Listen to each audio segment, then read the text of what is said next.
Okay, I'd like to go over the application of the Playmaker 2 force point. So if you've ever worn a functional brace before, you know sometimes the Velcro straps can kind of get in the way a little bit when you put it on. So one recommendation is to loosen the straps up a little bit here.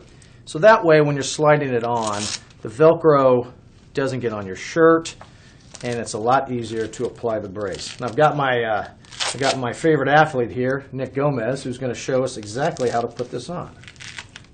And you can see the Velcro is very aggressive, so that way, while it's on, it's going to stay on. There we go, Nick. Slide it on. Slide it right on. So one way to know what size that you would like to order, there's sizing charts on Better Braces and on our website. And you're going to measure basically 6 inches above the middle of your kneecap up to your thigh, and then measure that circumference. You can also do 6 inches below down through the calf, but they're all sized accordingly to calf to thigh, but your main measurement's on your thigh.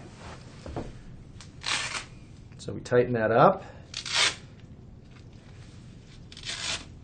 The material on the Playmaker 2 is very breathable. It's a dry text material, so when you're in hot or very humid areas, you're able to have the knee breathe, you're able to wear it for a long period of time, so it's very comfortable in, say, very extreme conditions. All right, Nick, so why don't you go ahead and stand up. So you can see here, one thing I mentioned earlier, I talked about the force point hinge and the preventative side of protecting your knee. Force point allows you, when you're going from some flexion, so once you get a little bit flexed here in your knee, and as you go into full extension, that's when you tend to have a lot of risk for tearing your ACL. And a lot of people tend to land fully extended, like this. Force point gives you a little bit of a dampening effect as you go from a flexed position to a fully extended position, and by helping your flexion angles, you're minimizing your chance of ACL injury. And that's why we see a lot of people use this hinge for preventative measures, and after they've had an ACL injury, to also use this type of a hinge called force point to minimize their chance of injury.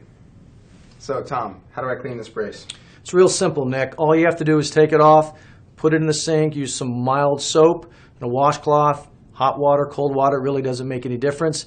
Rinse it out and hang dry it. And that way it protects the brace longevity. You have about a 6-month warranty on the brace, so the more you wash it and keep it clean, the longer that you're going to have it. Real simple.